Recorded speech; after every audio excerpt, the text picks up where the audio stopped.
pivoting to Capitol Hill, where embattled Governor Tim Walz. Yeah, Tim is finally facing the music, answering for his failure to contain Minnesota's staggering fraud scandal by heading to Washington, taking the stand and testifying before Congress. Timmer, come on down, son. Let's have a little chat.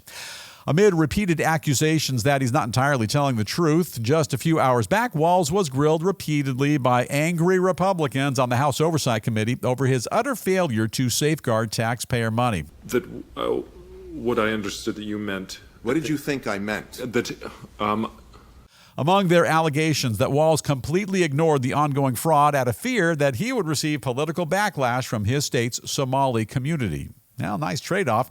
Now you have backlash from the entire country. That was a dumb bet he made.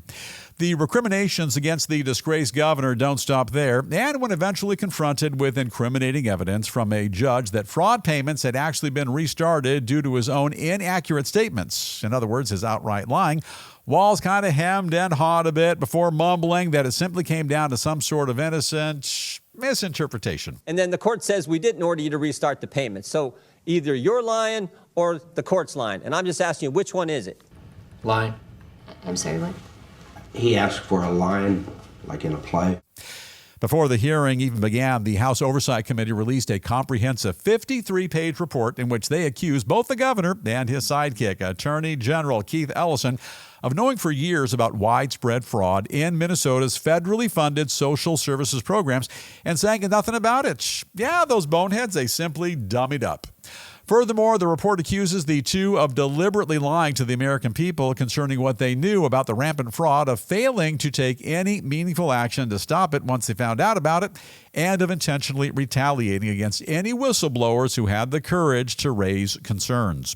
For his part, Walz claims he did everything in his power to put an end to the schemes. Really, he didn't. And he's blaming the federal government for getting in his way. Says the people of Minnesota, they've been singled out and targeted for political retribution at an unparalleled scale. That his ongoing intention is to prosecute every single fraudster he can get his hands on, and that he's been wanting to work hand in hand with the Trump administration to do so, but says the immigration surge has simply gotten in the way. Well, there you go, and blame somebody else. Final thoughts, and this is the News Roundup Lowdown. Here's the way it's all panning out, and as you know, life kind of happens in stages. Stage one, the fraud in Minnesota is discovered. We all start talking about it. We come to the conclusion that as taxpayers, you and I, we're the ones who are getting gypped, and everyone demands answers.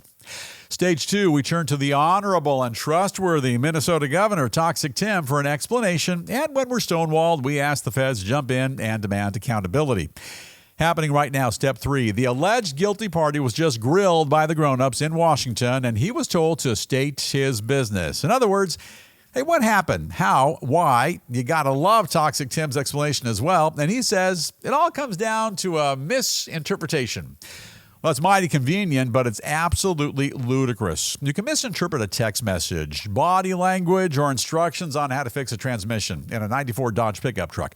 In reality, however, you can't misinterpret explicit court-ordered rulings. Now, for those who've been leaving us comments and by the thousands wondering when Tragic Tim is going to be perp-walked, after today's testimony, that shouldn't be too much longer now. And here's the long-awaited preview of Tim in the joint. Editor Pranoff, show us some love.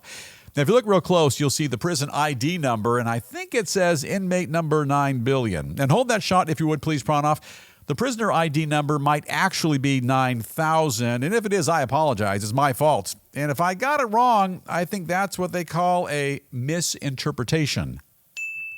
Hey, Bill Thomas here. If you like what you see, be sure to hit that subscribe button and the bell icon, and don't forget to check out our channel, News Roundup with Bill Thomas, and that's where you can catch our full program and more videos. And we'll see you right back here next time.